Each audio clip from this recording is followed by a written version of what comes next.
Hi, my name is Angel. Welcome back to my channel. I'm filming at a different time than I normally do, so this is just a heads up and an apology in advance if the lighting does some strange things. But we're here to do the mid-year freakout tag, slightly modified because I didn't want to answer all the questions.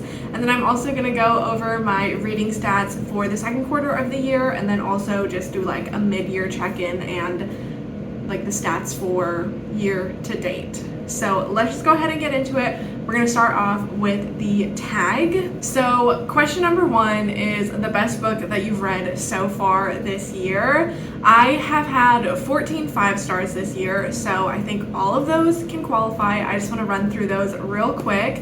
First, we have Horror Movie by Paul Tremblay, The Reformatory by Tananarive Due, The September House by Carissa Orlando, This Summer Will Be Different by Carly Fortune, The 7-Year Slip by Ashley Poston, House of Hollow by Crystal Sutherland, A Short Stay in Hell by Stephen L. Peck, Wilder Girls by Rory Power, The Metamorphosis by Franz Kafka, Head Like a Hole by Andrew Van Wey, The Tusks of Extinction by Ray Naylor, They Can't Kill Us Until They Kill Us by Hanif Abdurraqib, and How Can I Help You by Laura Sims. So out of those, they're all great. Obviously, they're 5 stars, but there are 3 that stand out to me that could be in my top books of the year. And those 3 books are The Reformatory by Tananarive Due, which will be mentioned in another question. This was just a beautiful story, so captivating. Like, I was fully invested in the story for every second, and this is a big book. I would 100% read this again, but it is devastating and brutal and a very difficult read, and I love it so much. The next one is Horror Movie by Paul Tremblay. This is a recent release. I got an arc of it and read it before it came out, and once again was like fully captivated by the story from the very beginning. Like, couldn't put it down. I was thinking about this book as I was falling asleep at night, and I was waking up in the morning being like, oh my god, I need to read some more of this book.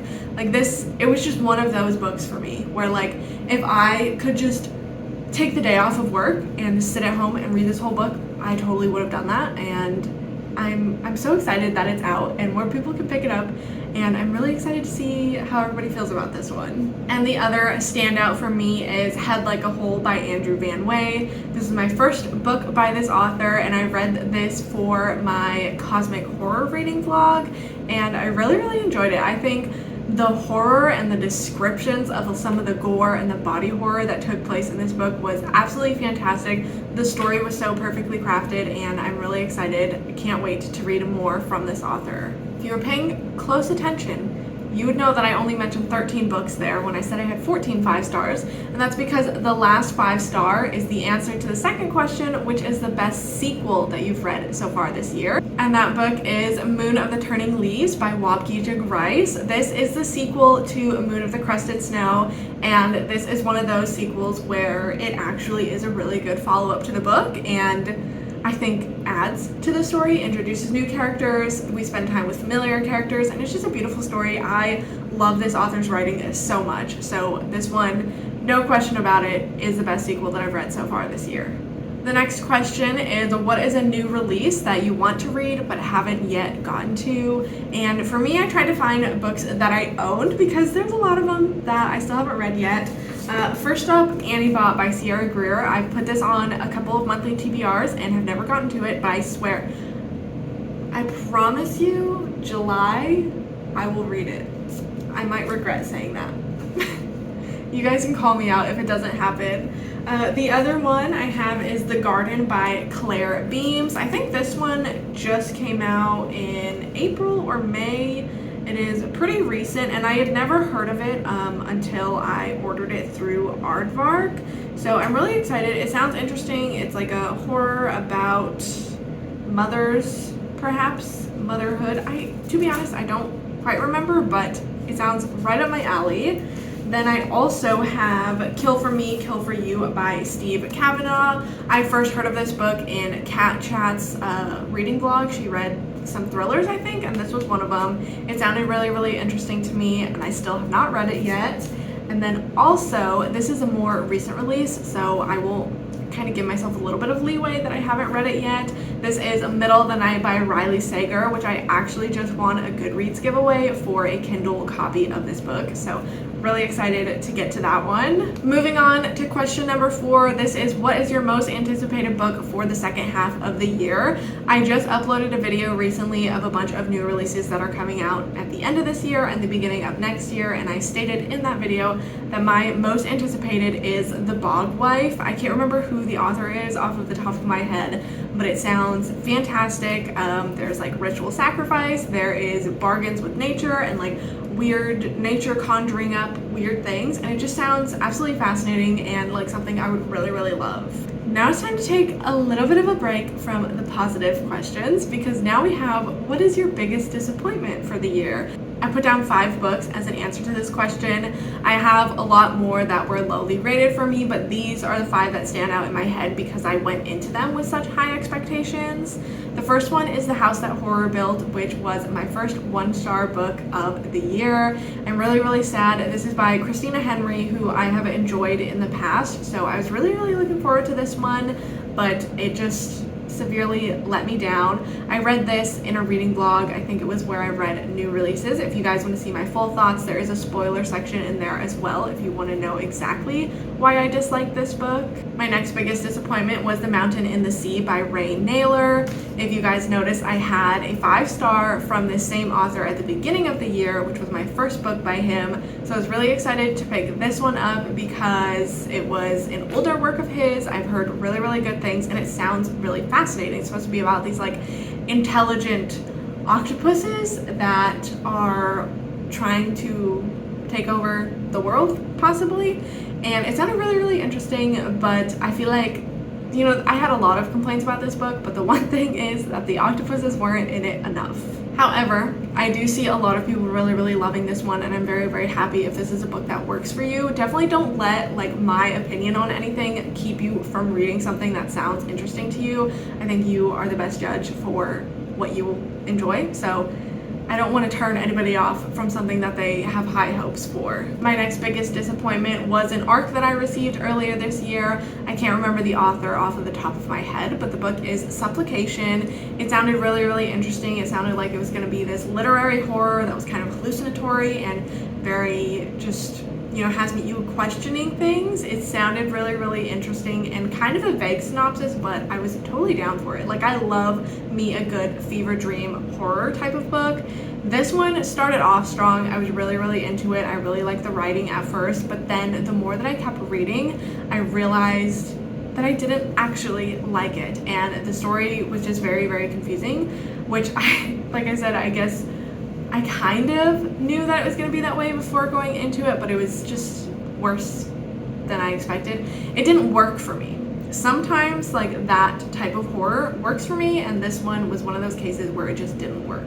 Next is Lakewood by Megan Giddings. This one I would have said is like a 5-star prediction for me. It has so many things that I thought I would be interested in. There's like medical horror, there is experiments on people, there's like a government lab research place, and it sounded really fascinating, but it was absolutely so boring, absolutely horrendous. I gave it 1.5 stars. If you want to know my full thoughts, you can read my really long review on Goodreads. We're not going to get into it now. And then my last disappointment I had was Bright Young Women, which I also can't remember the author of. I should have wrote down the authors with the book titles. Anyways, this one is another one that I had really high hopes for. I put it on my like TBR for the entire year because I thought I was really gonna love it. I liked the idea of it, or what the author stated that she was trying to do with it, but I don't think she accomplished what her goal was, and it just, as a thriller, like, it really wasn't good. I don't want to spend too much time talking about those. I'd rather talk about the positive things. So our next question, following up our biggest disappointment, we have our biggest surprise. And for me, that was Devolution by Max Brooks. I was very apprehensive before reading this. I never would have picked it up if it didn't get recommended for Eco Horror, which is the reading blog that I read it in. This is a Sasquatch horror book. And like I said, I was a little bit apprehensive at first. I have never been, like, what am I trying to say? I'm into conspiracy theories and like aliens and like different cryptids and things like that, but Bigfoot wasn't one of those for me that I ever really looked into very much or learned a lot about, and so I was a little bit scared because I didn't know how I was going to feel about a Bigfoot horror book, but I actually really enjoyed it. I think the atmosphere was fantastic. It was a little bit spooky. It just had things that, for me, that specific type of horror is exactly the kind that I enjoy. It was silly, and I am pleasantly surprised because I give it 4.5 stars. Question number 7 is my favorite new author in 2024. So this is an author that is new to me or a debut author. So I have a few that I definitely want to keep my eyes on. First of all, Ashley Poston. This is the only book that I've read by her, but I do want to read Dead Romantics, and then she's also got a book coming out later this year. I'm not sure when her next book comes out. It's called A Novel Love Story. I have to figure out when that comes out because I do want to read it. If her other books are anything like this one, which I've heard that they definitely are, then I think I will definitely love them. Also, as mentioned, Andrew Van Wey, author of Head Like a Hole. I have a few of his other books on my Kindle that I'm planning to read very soon, and I'm really excited. Laura Sims as well. I've read 2 of her books this year, which How Can I Help You was a 5-star, and her other book, Looker, I think I gave 4 stars. I think she's got a very like interesting style. I don't know if style's the right word, but she kind of has like certain topics that were in both books, like stories of obsession, and I'm really curious to see what else she puts out and if I still enjoy other things that she puts out in the future. And then Carissa Orlando, who is the author of The September House, which was her debut. I love that book, obviously, and I'm really excited to see what else she comes out with. I will definitely be keeping an eye out for any new releases from her. Number 8 is my newest fictional crush. You guys know I'm not like the biggest romance reader, but the fact that I had 2 5-star romances already this year is like big for me. So since I've mentioned this one, obviously fictional crush is Ewan, I think that's his name, from The 7-Year Slip, but I think Felix from This Summer Will Be Different beats Ewan. But maybe that's just because that book is more fresh in my mind, which, first of all, this is totally a side note. I read that book in like the second week of May, I think. It is now almost the end of June, and I have not had a 5-star since that one. So I'm a little upset by that. But Felix, I think Felix, like I said, tops Ewan because not only did I love his personality, but also like the image that I created of him in my mind was very attractive. Number 9 is your new favorite character. This was a hard one for me to answer because I don't really feel like I have a lot of favorite characters when it comes to books, but one did stand out for me. This might be a controversial answer, but the thin kid from Horror Movie. I'm not going to elaborate on why, but I think he's definitely going to be a character that's going to stay in my mind for a very long time. I mean, the whole book will, but specifically his character and the things that he went through in that story. Number 10 is a book that made you cry. I don't cry a lot in books that I'm reading. I actually want to do like a vlog where I read sad books to see if I can cry, but I told you guys this one was coming back out. The Reformatory by Tananarive Due. This story is so freaking heartbreaking and very difficult to read. I think it's mainly because of the fact that this is based off of a real reformatory, a real school for boys that did exist and was open for like 100 years, and the things that are detailed in this story did happen to real children. And I think that's the part that really gets me, is when it's these horrific things and you know that they have happened to children before, and these things are still happening to children in other places. So that's really where the emotional aspect of it came in. But this is just a beautiful story. It did make me tear up a little bit. Of course, to follow that up, we have to talk about books that made me happy. So aside from the 5 stars that I've already mentioned, because I've talked about a few of them a couple times, I don't want to keep repeating myself. Obviously, my 5-star books make me happy. But I also was looking through Goodreads trying to find like an answer to this question, and one stood out to me for some reason, and that was Cabbage by C.S. Fritz. I think I gave this 4 stars. It is a relatively short horror book, but it's like the perfect type of horror for me. Like, it's weird, it involves nature and other things that I don't want to give away because they're spoilers. This is definitely a lesser known book, but I would highly recommend it if you really like weird horror. I would say if you like Crossroads by Laurel Hightower and Help Meet by Naven Ruthnam, those are 2 books that I would compare to Cabbage for reasons, and I recommend all 3 of them. And the last question is, what books do you need to read by the end of the year? Which is the perfect segue into me talking about my second quarter stats, because I can pull up my list of my 20 books that I wanted to read in 2024. We'll look at it together. Let me get it. So as you can see, 20 books that I wanted to read this year. I have already read 9 of them, which means I've got 11 books left to read. So we have Rouge by Mona Awad, Midnight is the Darkest Hour by Ashley Winstead, which I am reading very soon, None of This Is True by Lisa Jewell, The Stolen Hours by Alan Eskins, Rebecca by, I'm not even going to say her name because I don't know how to pronounce her last name, Annihilation by Jeff Vandermeer, which, oh my goodness, I put this on here because here's the thing. I want to buy the series before I read it, which I know sounds silly. I like never buy brand new books, but this is one that for me, I'm like, I want to buy this before I read it. But he just put out a 4th book, and then 10th anniversary edition covers that are so stunning that I need them, but they're more expensive. So kind of stuck with that one right now. Pine by Francine Toon, The Vile Thing We Created by Robert P. Ottone, To Be Devoured by Sarah Tantlinger, Wolf Song by TJ Klune, and The Trees by Ollie Shaw. So those are 11 books that I most definitely need to read by the end of the year. So that is it for the tag portion of this video. Now we're going to talk about my reading stats from quarter 2 and then do a year-to-date kind of check-in or overview, I guess, of summary of what I've read so far this year. I know not everybody's into the reading stats, so I give you permission to click off this video if you are not interested in this. I get it. I just think it's interesting for myself. It's my little fluffy pen. So the second quarter of the year obviously is April, May, and June. So in the second quarter, April, May, and June, I read 59 books total, and I had a total of 32 authors that were new to me, which is a really high number, I feel like. So this is my breakdown of everything, not everything, but like kind of the general stats for those months. Obviously, I'm filming this June 26th, so I don't have my like full stats for June just yet, but so far, this is where we're at.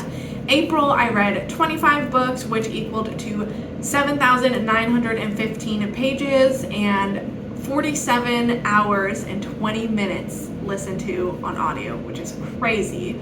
My average rating for April was 3.6 stars, and 19 of the books I read were library books. In May, I read 17 books, which came out to 5,569 pages, with a total of 20 hours and 12 minutes listened to on audio. My average rating for May was also 3.6, and 12 of those came from the library. And then in June, so far in June, I have read 17 books, which is 5,337 pages, with 17 hours and 38 minutes listened, and 12 of my books in June were library books as well. So this is the breakdown of genres for each month.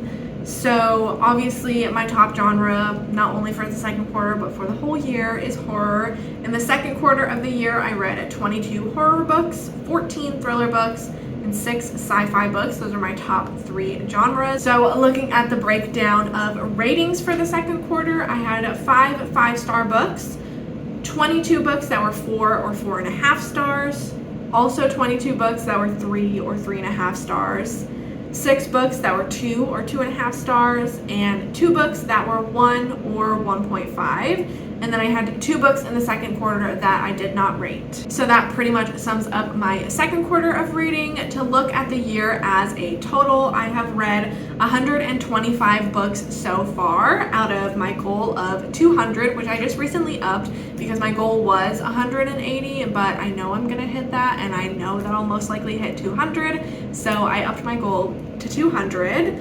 March and April were my best reading months with 25 books in each of those. As we discussed with April, that had the highest page count, 7,915, and then the highest number of hours listened to audiobooks, which was over 47 hours, which is still blowing my mind. Year to date, as I've mentioned, I had 14 5 stars. My top 3 genres for the year so far were horror, thriller, and sci-fi. I had 57 horror books, 22 thriller, and then 12 sci-fi books. I read from 110 authors, and 73 of those were new to me. My most read author so far is Ali Hazelwood with 3 books that I've read from her. And last but not least, this is a breakdown of where I get each of the books that I read. I am a library supporter. I have read 79 library books this year, which comes out to a total of 62.7% of all of the books that I've read have come from the library. So in case you don't already, support your local library. They deserve it. Anyway, that's pretty much it. Just a little bit of a mid-year check-in, talk about the good books, the bad books, and how much I've read. I'm definitely excited for the second quarter of this year. I hope I can get a 5-star very, very soon. Like I said, it's been a while, but there's so many releases coming out that I'm really, really excited for, and I'm just excited to finish off my 2024 TBR and just have a great reading year for the second half of this year. And I'm going to send you guys all of the good vibes so that you guys can have a good second half of the year as well. With all of that being said, thank you so much for watching. If you're still here, comment down below with some of your top books from the year. If you have 1 or 2 or 3 that stand out, let me know. Give me some book recommendations. Thank you so much for watching, and hopefully I will see you guys next time.